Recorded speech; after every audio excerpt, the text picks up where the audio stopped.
Okay, it's saying that we are now live streaming. Hi, everyone. Dr. Ayshia here. Okay, yeah, so I think we can go ahead and let folks in from the waiting room. Wonderful. Good evening, everyone. Good evening, good evening, good evening. Dr. Ayshia, I'm so excited. I want to give a special thank you to Bunker Hill Community College for inviting me to be a guest artist for Women's Month and to celebrate women and all of the amazing things that we do every single day. So actually, we were supposed to have Denise here, but at this time, it looks like she is actually sick. So let's send her love and light. She works for events, and I'm actually going to go ahead and do my own welcome and bio since Denise is sick. So it's in third person. So let me just warn you, I'll convert it as best I can. I think I'm going to try to do it in first. So I'm an actor, poet, intimacy director, activist, award-winning writer. I'm from Brooklyn, New York. I actually got my MFA from Cal Arts and my PhD from UMass Amherst. And I use performance to investigate race, sexuality, and human rights. Most recently, I'm most interested in the manifestations of Black power feminism and what that looks like on stage and in film. I'm an intimacy director. I've intimacy directed and led workshops for the Huntington Theater, Fresh Ink Theater, UMass Fine Arts Center, Stage Source, Company One, Northeastern University, among others. And my work has appeared in Black Camera, Boston University, Press, HowlRound, Theater Topics, Research and Drama Education, and I'm pretty excited. I have another book forthcoming by Routledge. Not my second Routledge book, but my second book. So I was the previous executive producer and co-founder of Performing Fusion Theater in Boston with my partner in theater crime, Brian Moore Ward, who I think is here tonight. Thanks for coming. And I co-founded Dr. Ayshia TV on YouTube, and it's a channel for radical performance for Black women and those who love us. So again, welcome. We're really excited to have you here. I want to give a big thank you and shout out to Kenny and Singh, who are running our tech tonight, Kevin and Denise from events. Thank you so much. And of course, my husband and family, love you all. So I would like to ask you all, if you feel safe to do so, please go ahead and get your cameras going. If you feel safe to do so, I would love to see some faces. Some parts of tonight are kind of interactive. So if you're able to do that, that would be great. Good to see some of your faces. Lovely. Great. Happy Women's History Month. If you are so inclined, just go ahead, as you're getting your video going, if you feel good to do so, you can go ahead and just in the chat box, just go ahead, just put what color you're feeling like in the chat box. Right now, I'm really feeling yellow, just feeling really bright and grateful. So you can go ahead and put what color you're feeling like in the chat box.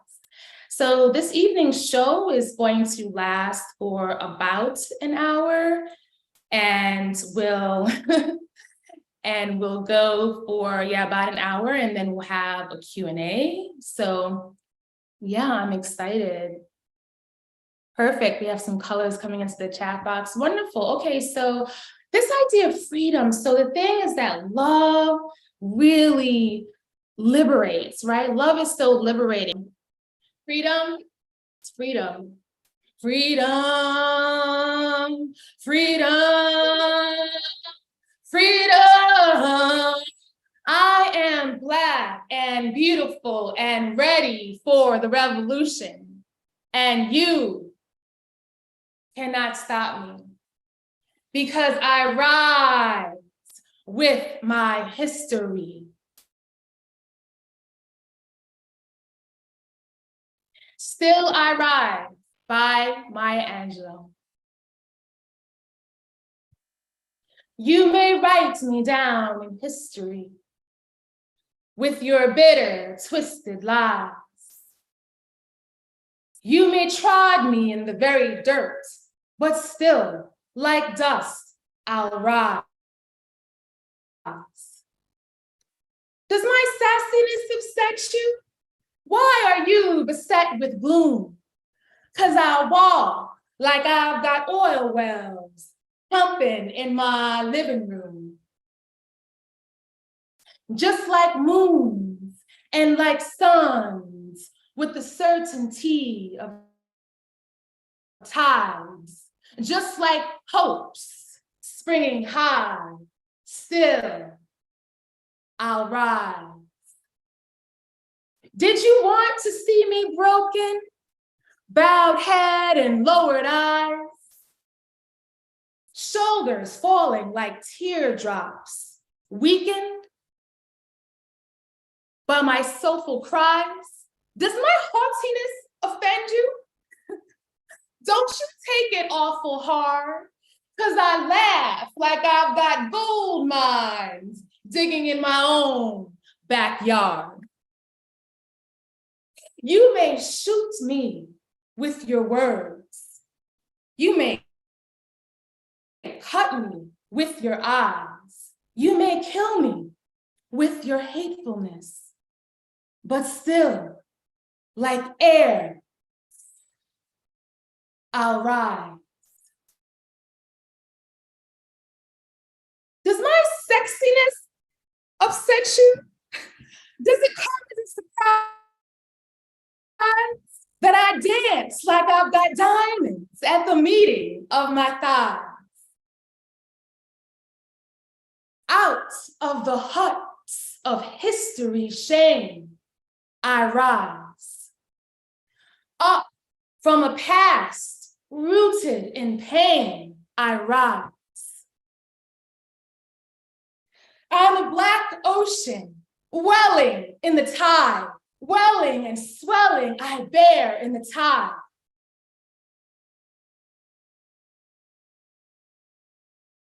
And still I rise.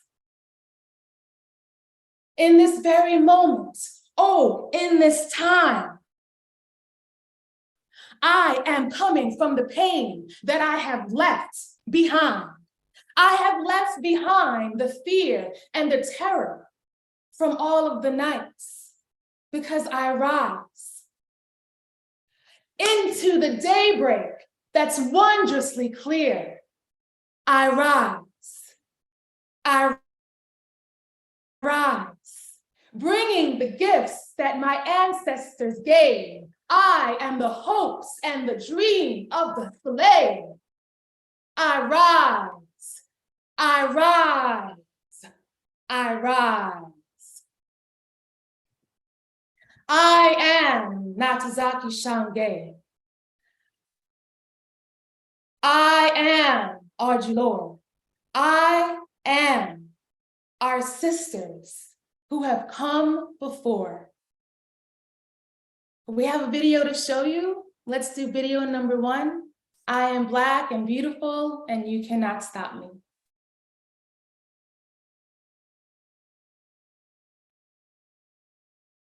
There are many ways to be Black. I don't have to act Black or prove my Blackness to you. But if you must know, I am Black because of the curves in my hair, the kindness of my hands, the resilience in my steps. I'm Black because I breathe. I am Black because a Black mother gave birth to me. I'm Black because I'm a woman with a voice and I don't need anyone to speak for me. I am Black because my darkness is full of light. I am Black and unapologetic and full of grace and light and love, and you cannot stop me. There are many ways. So Audre Lorde has been, I'm going to take you through, Audre Lorde, Ntozake Shange, and Maya Angelou, and we'll see a video from each of them. And also I'm going to perform some of their poetry as we play tribute to the Black poetess. And Audre Lorde was a Black woman, lesbian, mother, warrior, poet, born in 1934. She passed away in 1992, and she was born and raised in New York City.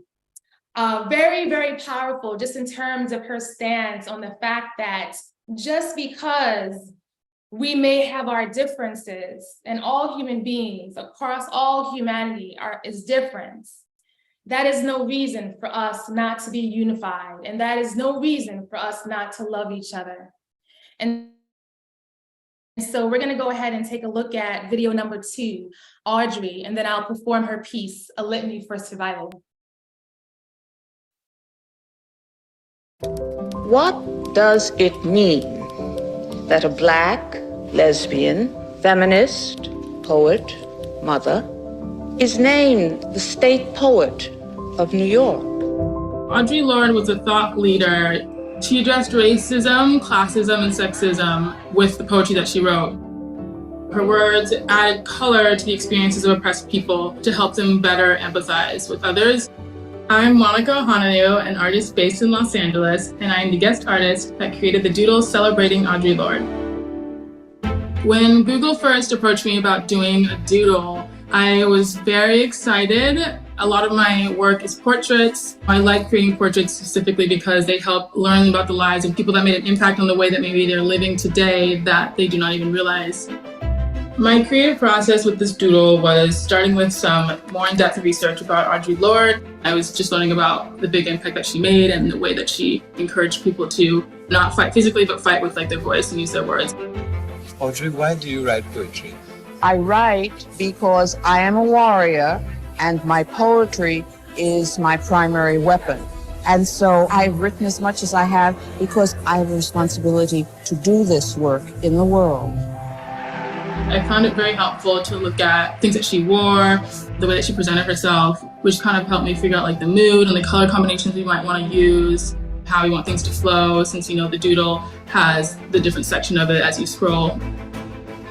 The importance of the quote that we chose to use for the doodle is that Audre Lorde helped people realize we all have a lot of issues that bring us together, and we can help people take more action towards the greater problems that are facing society. People of the African diaspora all over the world are looking to us and asking us, how do we use the power we have? I think Audre Lorde is a good figure to honor and celebrate during Black History Month because she brought people together and helped them see their similarities. She also used creativity to express herself and to get people to listen. When people see this doodle, I hope that they feel seen and heard and empowered. I want them to feel motivated to talk about the issues that they may be having and start to see more of what connects them with other people versus what separates them. And that is the work of the poet within each one of us, to work with every fiber of who we are to make the reality pursuit of those visions irresistible.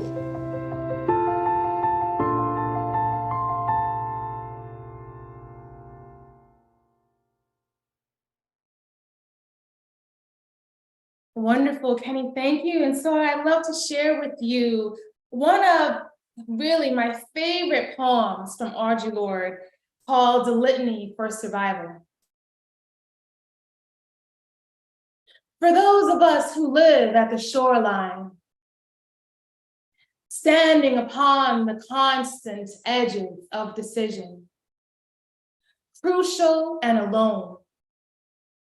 For those of us who cannot indulge the passing dreams of choice, who love in doorways coming and going, in the hours between dawns, looking inward and outward at once, before and after, seeking a now that can breed futures, like the bread in our children's mouths, so their dreams will not reflect the death of ours. For those of us who were imprinted with fear, like a faint line in the center of our foreheads, learning to be afraid with our mother's milk. For by this weapon, this illusion of some safety to be found, the heavy-footed hoped to silence us, for all of us. This instant and this triumph, we were never meant to survive. And when the sun rises, we are afraid it might not remain. And when the sun sets, we are afraid it may not rise in the morning. When our stomachs are full, we are afraid that we may never eat again. When we are loved, we are afraid love will vanish. When we are alone, we are afraid love will never return. And when we speak, we are afraid our words will not be heard, nor welcomed. But when we are silent, we are still afraid. And so it is better to speak, remembering that we were never meant to survive. Thank you, Audre. Ooh, just feel words. I just going through my body. What talent, love and light to her. Thank you, Audre, for so much of queer theory, feminism, Black feminism. I could go on and on. Thank you for everything that you've blessed us with. I want to go into Ntozake Shange. From New Jersey, born in 1948. I had the opportunity to work with Ntozake Shange on her piece Lily and do a stage reading for her work at UMass Amherst, and she was just such a light. She created the Choreopoem, right? And so in the Choreopoem is this idea that it's this type of theater that is grounded in multiple art forms, including music, dance, poetry, spoken word. And so she realized that the Black tradition was to integrate the arts on stage, and that this art form, the Choreopoem, allowed us to bring our full selves to the performance on multiple levels. And so I would love for us to play the next video, Ntozake's video, so we can watch her perform. What does it mean that Black folks can dance? And then I'm gonna do a piece from her.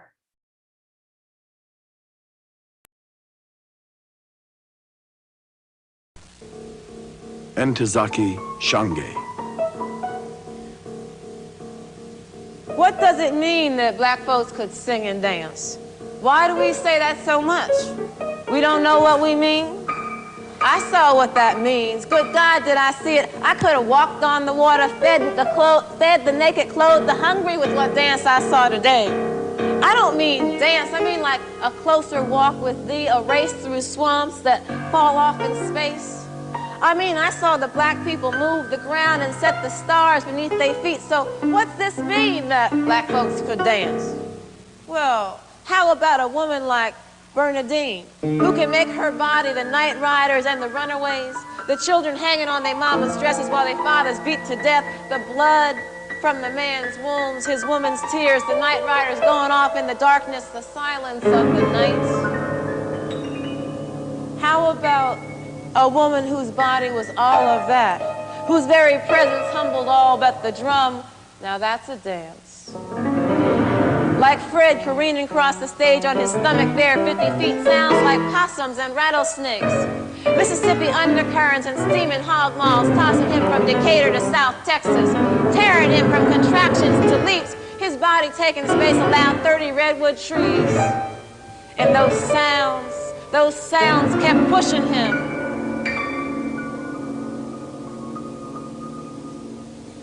Little racing motors like the cops was round the bend. Windows open and shut because there are things others ought not hear. Feet on stairways of burned out homes. The sounds just keep on pushing him. The sounds just keep on pushing her, and there was a dance that was a black dance. That's what it means that black folks could dance. It don't mean we got rhythm. It don't mean the slop or the hully gully or this dance in Houston called the white boy.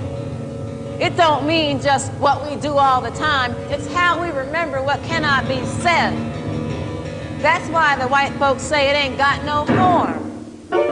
What was the form of slavery? What was the form of Jim Crow? And how in the hell would they know? Braided lady of subway scents and magic rings and nose and wrists. Music in the style of islands, laces and trains, dancing in tunnels of Hades. Ka-jingle jingle, ka-jingle jingle, ka-jingle juju, ka-jingle jingle, ka-jingle juju.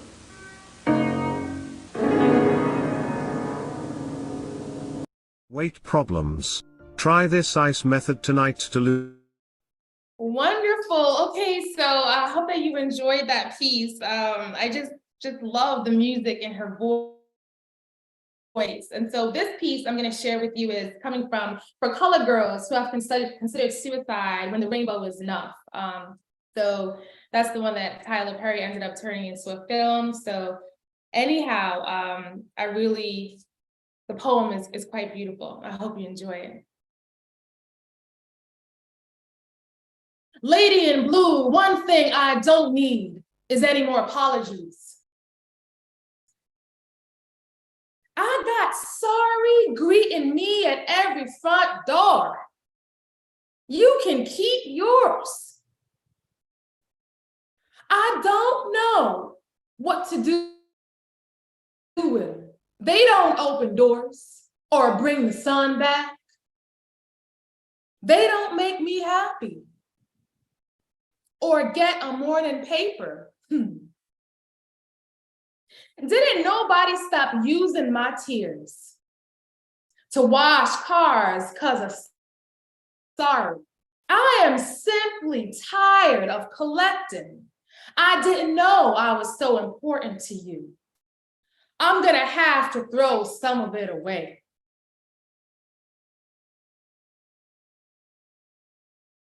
I can't get to the clothes in my closet with all these sorries. I'm gonna tack a sign on the door, leave a message by my phone.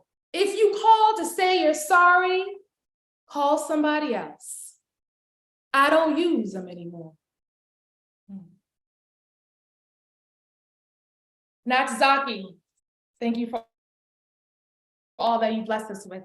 I want to move forward into Dr. Maya Angelou. Has been so impactful in my life. She passed away, born in 1951, passed away in 2014, was from St. Louis, and her poetry, clear, I opened up with Still I Rise. Her poetry is just, I just think so beautiful. She was a memoirist, a poet, an essayist, a singer, and also a civil rights activist. I love this quote from her: the hope that lives in the breast of the Black American is just so tremendous that it overwhelms me sometimes. Why don't we watch her talking about love liberates? Kenny, why don't we play Maya's? Oh, I am grateful to have been loved and to be loved now and to be able to love, because that liberates. Love liberates. It doesn't just hold. That's ego. Love liberates. When my son was born, I was 17. My mother had a huge house, 14-room house. At 17, I went to her and said, I'm leaving. She asked me, you're leaving my house? And she had live-in help. I said, yes. I found a job, and I've got a room with cooking privileges down the hall, and the landlady will be the babysitter. She asked me, you're leaving my house? I said, yes, ma'am. And you're taking the baby? I said, yes. She said, all right, remember this. When you step over my door sill, you've been raised. You know the difference between right and wrong. Do right. Don't let anybody raise you and make you change. And remember this, you can always come home. I went home every time life slammed me down and made me call it uncle. I went home with my baby. My mother never once acted as I told you so. She said, oh, baby's home. Oh, my darling, Mom's gonna cook you something. Mother's gonna make this for you. Love. She liberated me to life. She continued to do that. When my son may have been 5 years old, my mother would pick him up all the time and feed him. And I went to her once a month, and she would cook for me. So one day I went to her house and she'd cooked red rice, which I loved. After we finished eating, we walked down the hill and she started across the street. She said, wait a minute, baby. I was 22 years old. She said, wait a minute, baby. You know, I think you're the greatest woman I've ever met. She said, Mary McLeod Bethune, Eleanor Roosevelt, and my mother, you're in that category. Then she said, give me a kiss. I gave her a kiss and I got onto the streetcar. I can remember the way the sun fell on the slats of the wooden seats. I sat there and I thought about her. I thought, suppose she's right. She's intelligent. And she says she's too mean to lie. So suppose I am going to be somebody. She released me. She freed me to say I may have something in me that would be of value. Maybe not just to me. See? That's love.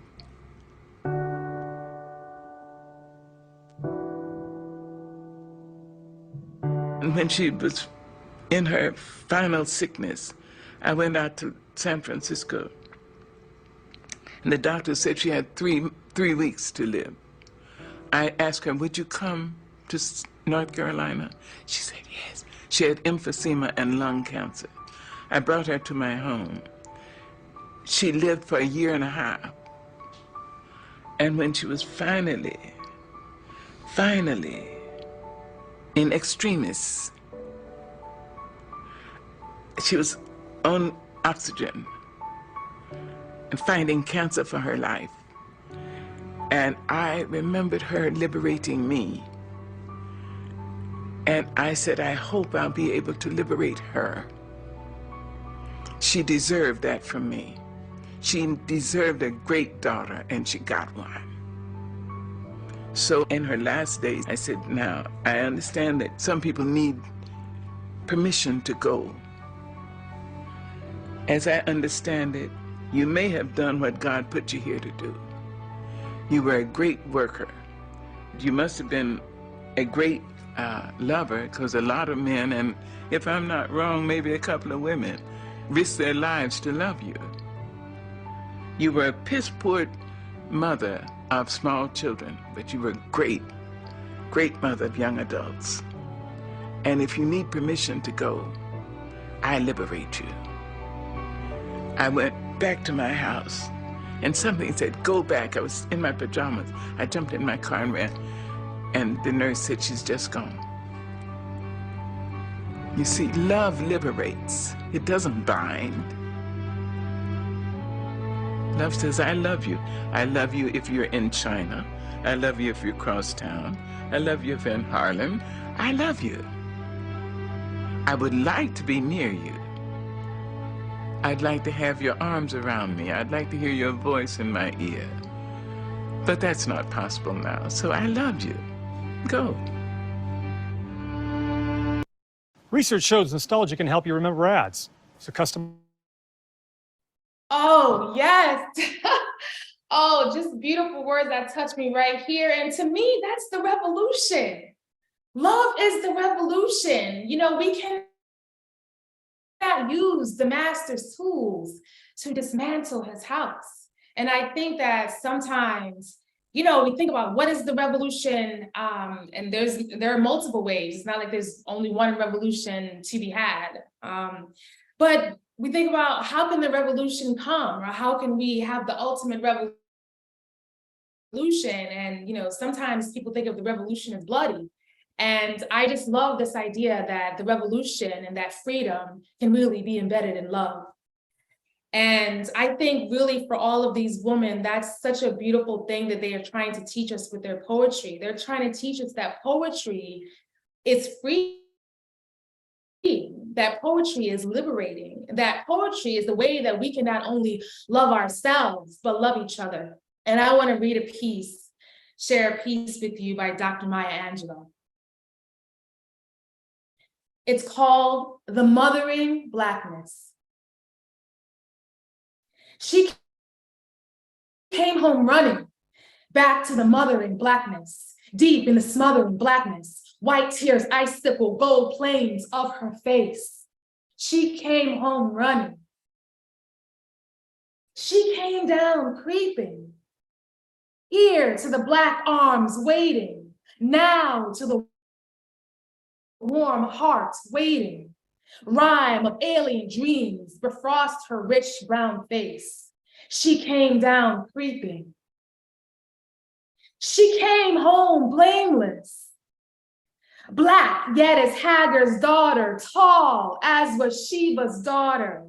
Threats of northern winds die on the desert's face. She came home blameless. Thank you, Dr. Maya Angelou, for everything that you've given us. And along these lines of poetry being so important to the human experience, to the Black experience, to women's experience, and all the intersectionalities embedded in those, I would love to share with you some poetry from my book of poems, Black Hands of a Morning Calm. This is actually no longer in print. Last time I checked, I think there was a used one available on Amazon, but I don't think so anymore. It ended up selling out, which is pretty cool for small press poetry. So poetry is not dead. Okay, so yeah, I spent 3 years in Korea.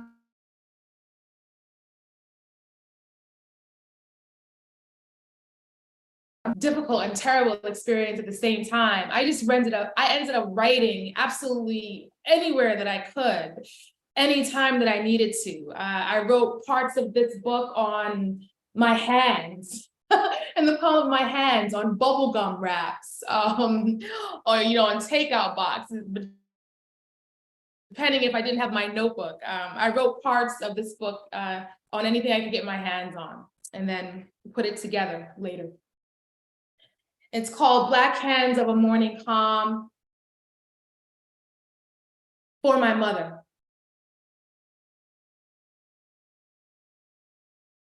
"12 million people brisk by in the streets in the morning, in the afternoon, in the evening, on a Sunday when everywhere is a downtown, luminous lights line the streets in towers.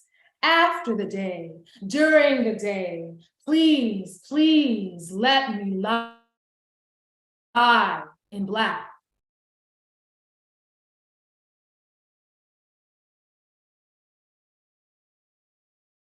I left my home, so I walked the university's campus to my new studio in my new country. Up the hill, summer still sticks to my skin. I wipe my forehead to look up and see the construction workers. They stop to stare. And the silence between us was like their long summer that made my Black skin a mystery again.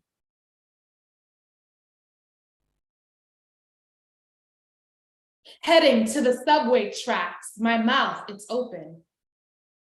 Hanging still, secreting saliva, I face a tall flight of stairs. Hundreds come, hundreds are coming, features repeated, features blurred, rushing down, tripping down, their eyes on me.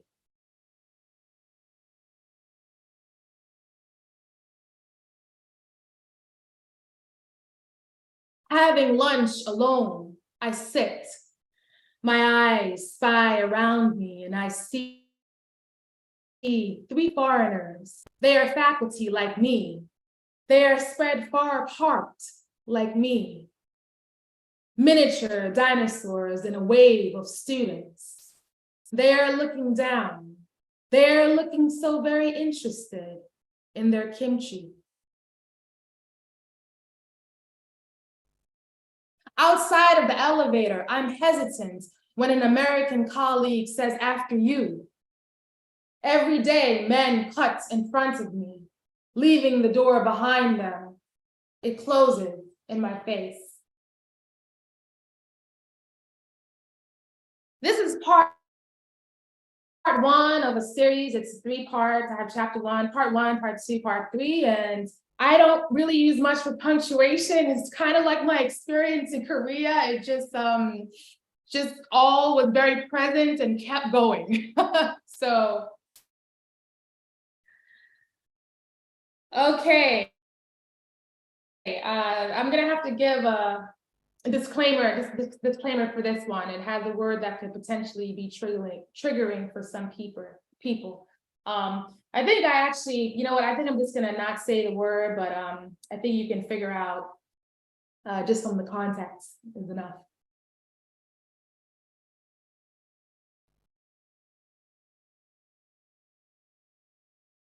N, the N-word, is in the campus pub. Dried squid sucks at my saliva. Heavy chewing can't close the song.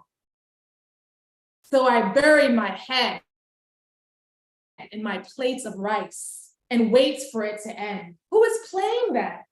Would they play that if they knew what it meant? Could they play that if someone didn't make that?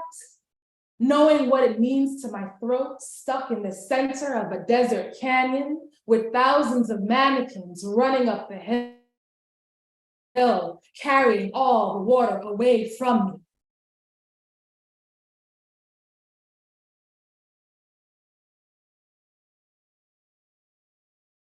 These crunchy treats come with my squid.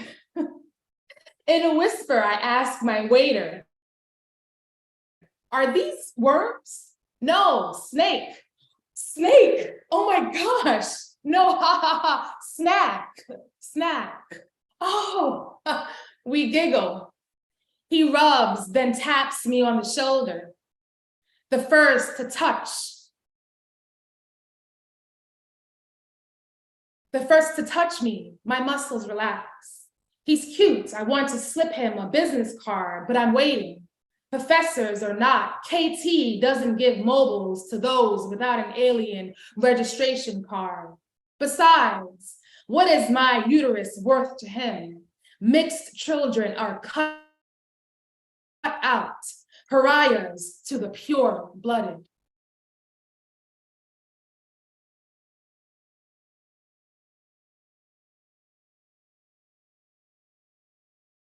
This night progresses, passes into the early of the day.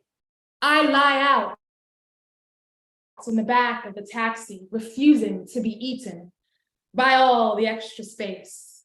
I doze off and awake to tell the driver, straighter 주세요, 낙성대. Through the mirror, he smiles at me. Ah, 낙성대. Motioning forward, I don't see him break it into 2. He hands me half a coconut cookie. 감사합니다.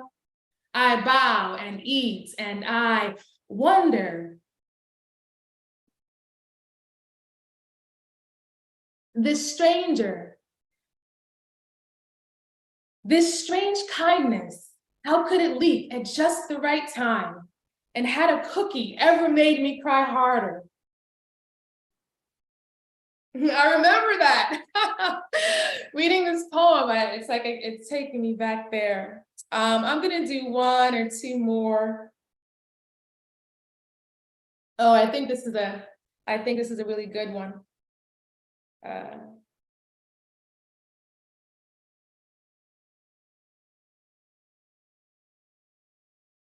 Okay.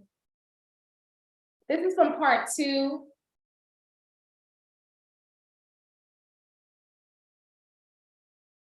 I'm going to read 2 more. They're each from part 2.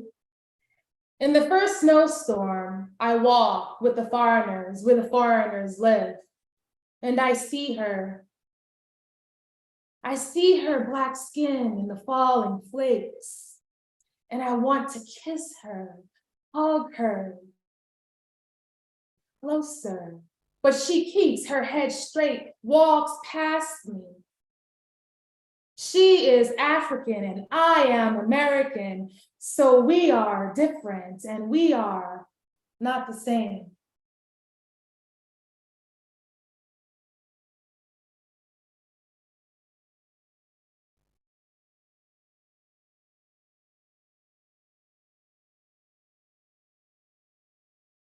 Okay, so this one that I'll end off with, I think is very dear to me. And makes a lot of sense for Women's History Month, celebrating women. Oh, first soju. By the way, that's Korean rice liquor, rice wine. It's alcohol. Oh, first soju. Oh, first. Little old lady, you stand up straight when you serve me and my colleagues. Sit on the cushions of your low wooden tables, eating hamjadan, chasing shots of soju with homemade dongdongju. It leaves grain of rice in our throats. Oh, Ajuma, every line on your face rubs my shoulder blades. I miss my mother, and it's good the nights that matter when days are foggy. And it continues, saying along the line of Ajuma, which means older woman, or technically married woman in Korea.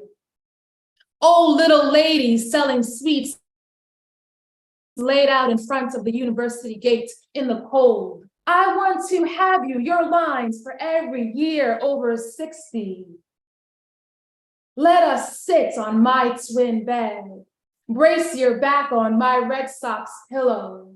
Tell me your stories. Tell me how you dealt with your husband always being at work, taking care of his mother and yours, cleaning the house, cooking for the family, raising your children. Tell me, how have you kept a penetrating smile over endless days? I lift the pack of donuts. Omaeo, I give her the 1,000 she shows me. It begins to rain and I bow and haste away. And she still sits. Later in the day, I'm teaching and I see her face. And the drips of rain running its creases. Thank you. Okay, so I want to share with you a few quotes from Poetry is Not a Luxury, and then we're going to open up for a Q&A. Poetry is Not a Luxury was written by Audre Lorde, and I thought it was a really nice way to lead us into Q&A. For each of us women, there is a dark place within, where hidden and growing our true spirit rises, beautiful and tough as chestnuts against our nightmare of weakness and impotence. These places of possibility within ourselves are dark because they are ancient and hidden. They have survived and grown strong through darkness. Within these deep spaces, each one of us holds an incredible reserve of creativity and power, of unexamined and unrecorded remote emotion, and feeling. The woman's place of power within each of us is neither white nor surface. It is dark and deep, and poetry is the way we give name to the nameless so that it can be thought. Our poems give us the strength and courage to feel, to see, to speak, and to dare. Wonderful, everyone. So at this time, I'd love to open up for questions, thoughts. Kenny, what is our tech situation? I know we had some cyber, we wanted to be secure in the past. How can people use the unmute feature? Would they have to raise their hand? Yeah, that'd be great to just, they use raise hand feature and we can unmute them. Okay, great. So you can use the raise your hand feature, and Kenny will unmute you. I'm also happy we can also take questions via the chat box as well. If there are people who prefer to post them in there, then we can also do that. So feel free to either raise your hand or you can post your question and or comment in the chat box. And I see thanks to those who jumped in, and thanks continued our colors in the chat box. Thanks for sharing that. And also we have some comments. This is amazing and beautiful. Thank you so much. Thank you. Thank you.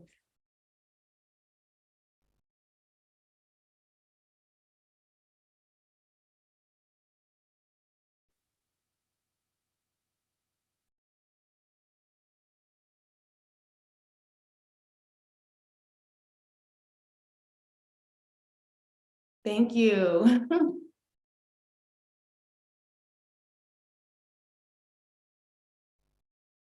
Well, until we get a question or two, and feel free to use, thank you so much. Thank you so much. So lovely comments coming into the chat box. Really appreciate it, beautiful people. Feel free to continue to leave a comment and or question in the chat box, or feel free to raise your hand and use the mic. Raise your hand so that we can unmute your mic, okay? And thank you so much. Okay, I'm just reading the chat box. Thank you so much. Oh, great. Thank you so much. So I do have, Kenny, can you play video number 5? If something comes in, I'll answer it at that point. But I'm happy with short and sweet as well. I'm so happy to get such great feedback in the chat box. But I wanted to let's pause on video number 5, but have it ready to go. I think we have a question in the chat box. And thanks everyone for your comments so far in the chat box. I appreciate it. It's been really fun putting this piece together. How did you decide? So the question that we have coming up in the chat box is, how did you decide which woman to draw your influence, your inspiration, right? So let's 1 second.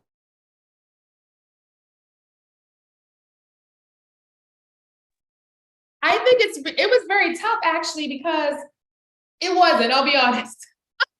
It wasn't, just because I'm inspired by, different poets and performers and theorists, but these 3 women just, I don't know. I use Audre Lorde's work a lot, especially her theory of eroticism. And, this idea that woman, that we have this deep spirituality, and that, eroticism is not about pornography, but it's about the idea of the erotic, and the erotic is that which makes us feel whole and satisfied. And yes, a part of that can be a bedroom, but it's also in the bedroom, but it's also more than that. It's about having satisfaction and wholeness in our workplace, in the remainder of our personal lives, in our political sphere, right? And so just seeing the woman as a whole person, in which, satisfaction and pleasure is possible in the multiple facets of her life. When I read Audre Lorde's work as a graduate student, I mean, it just literally saved my life. It really did. I was going to PWI, you know, doing a doctorate can just about kill you. That could be a tough experience anyway. And, you know, I just felt sometimes, you know, alone. And her words really spoke to me in so many ways. And her poetry just was really spiritual, and just she became such an important part of my work as a performer, as a scholar, as a poet. I thought about some other women, you know, there's Sonia Sanchez, you know, there's so many amazing poets with Women's History Month, so I'm gonna focus on that, but there's so many amazing poets out there. But I think that these women have not just impacted me with their poetry, but also with their theories on life and sexuality and what it means to be a feminist, right? Because all three of these women wrote and talked prolifically about being a Black feminist and what Black feminism means, and what that particular intersection of being both Black and woman, what that means for our lived experiences, what that means for the ways that we can empower ourselves and create power for ourselves, what that means for our allyship, what that means for woman power and Black power, and non-binary and gender inclusiveness as well, right? And so I think that, you know, most important for me, that these women impacted me in a lot of areas outside of poetry. And so I think if I were to, you know, really give you the answer for the deciding factor, I think that would be it. Yeah. Thank you so much for that question. We have another question. How do you balance your work as a performer, writer, director, and educator? And how do these roles inform each other?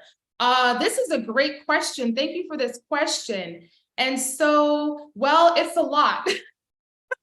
It's a lot, right? And we know there's so much with women and labor, and I think that, you know, ultimately the thing is that if you are doing something that you love, my students know too, I have a few of my students here tonight, my students know too, I love Steve Harvey. I don't know, he's just so motivational to me. And, you know, one thing he says is, if you get up, you're getting up in the morning, you're kind of struggling a little bit to get up and live your day or whatever, it's like, you know, you need to be thinking, are you living your gift? Are you getting up every morning and doing that thing that you were meant to be doing? Now, we live in an advanced capitalist society, right? You know, neoliberalism, everything. So it's like, you know, it's almost if the idea of having wholeness or spirituality or satisfaction is, you know, not expected from our work, is not expected in our daily lives. And so I'll answer that question to say that if you love something, it will rise to the top.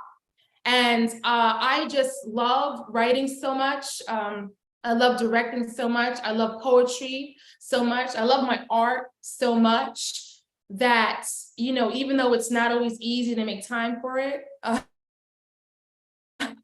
you know, like midterm grades are due tomorrow. My wonderful in-laws are in town, love you all. And, you know, but it's busy, right? But I think that ultimately, you know, taking time to meditate, taking time to exercise, taking time to spend time with people that I love and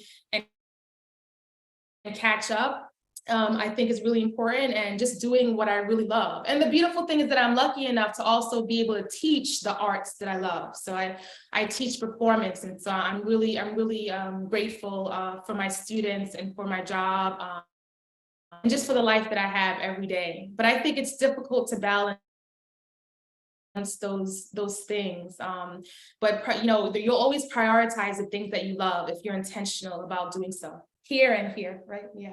Also want to give a shout out to Mary, who's here.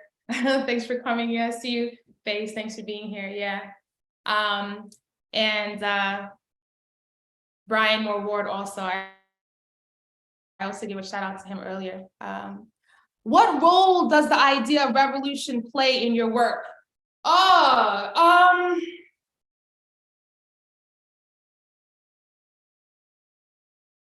It's so important because in many ways, I'm like, the revolution is right here. It's present. If I'm waiting for it, it's like that thing that just never erupts, that thing that maybe I'm putting my life on pause in hopes that it will happen. And I think Audre Lorde would say the same thing, that the revolution is here and it's now. And so I think this idea of, how does revolution play a role in my work? I think that, everything, all of the performance work that I do is to create social change. It's to, bring justice and peace and power, in particular, because this is just in my work, is in particular for Black women of color, but also just, with that, as MLK said, discrimination everywhere is discrimination everywhere, right? And someone cannot be pro-Black and homophobic, right? Pro-Black and, and not be gender inclusive, right? And so I think that this idea of the revolution shows itself by me trying to fight for freedom for myself, for my unborn children, and for the people that I love. And I try to do that in all of my work. And I try to do that as best I can when I work with my students. And I have so many brilliant students. So yeah, great question. When did you discover your love for performance? And how do you make sure to incorporate that in your life now? My mom, my first art form was dance. I started very little. I think I was like 2 or 3 years old, and I really enjoyed it. And my mom put me in acting as well, and I really enjoyed it. I don't know, I would just be in my home growing up, just the adults would be over and they're doing their thing, and I'd come out and dance and sing and do, I've always kind of felt really alive. And I think anything that you do that makes you feel alive, you should listen to that, right? There was for a long time in my life where I kind of turned that off. And ultimately what you love is always gonna come back up for you. So yeah, it started when I was really young. I'm just looking back at the question. It started when I was really young, and so incorporating it into my life now. So I teach performance studies at Xavier University of Louisiana. So that's cool. So I get to interact with the theory and the praxis and the embodiments, the enactment, et cetera, all of the time, often. But I also, make space to do the art. I choreograph intimate scenes as an intimacy director.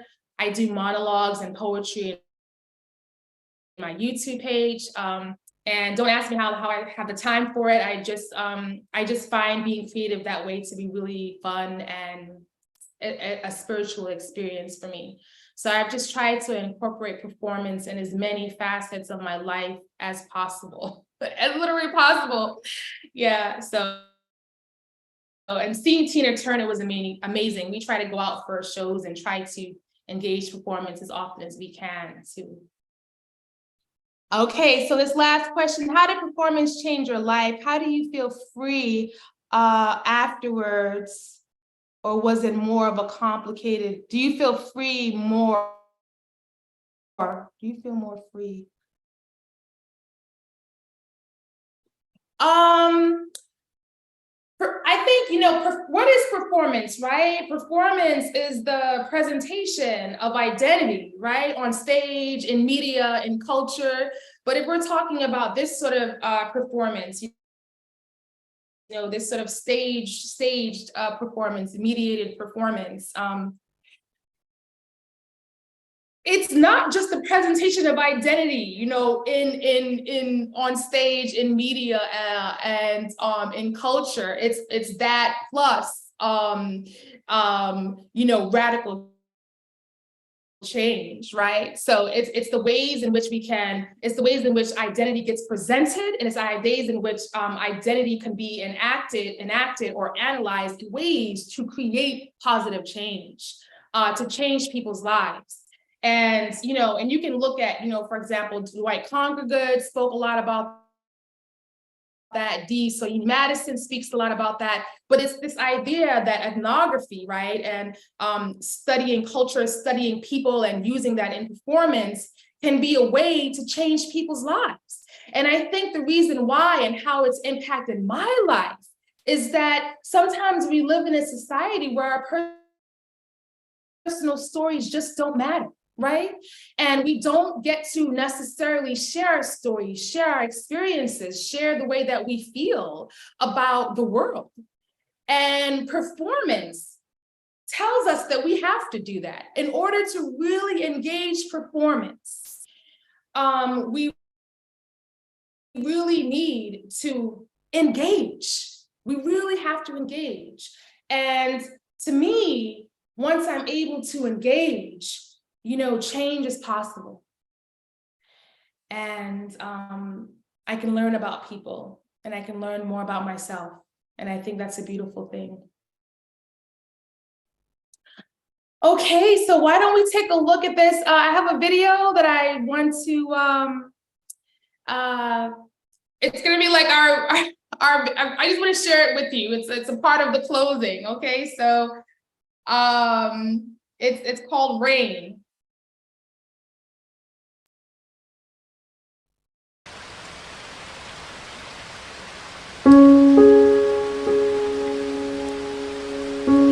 So Kenny's going to go ahead and bring the video.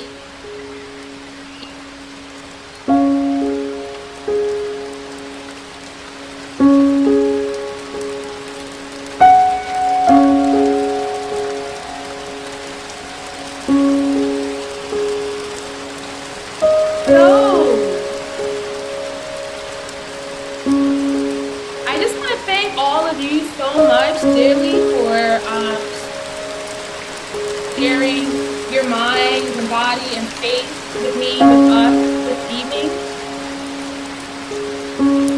Rainfall is the main way that the water in the sky come down to earth, where it fills our lakes and rivers, recharges the underground aquifer, and provides strength to plants and animals. I'm going to ask you to go ahead and just touch anywhere on your body right now that could just use to be touched. That could use the love that's in my chest. We are all healers. Just go ahead and put your hand anywhere that feels good. And just listen to the sound of the rain. If you're in a safe place to do so, you can go ahead and close your eyes and just listen to the sound.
And thanks for tuning in, everyone out there on YouTube.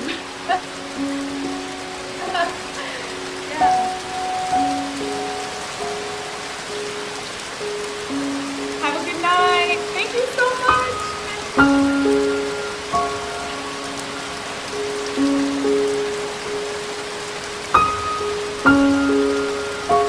Welcome. Thank you all. Oh, good night.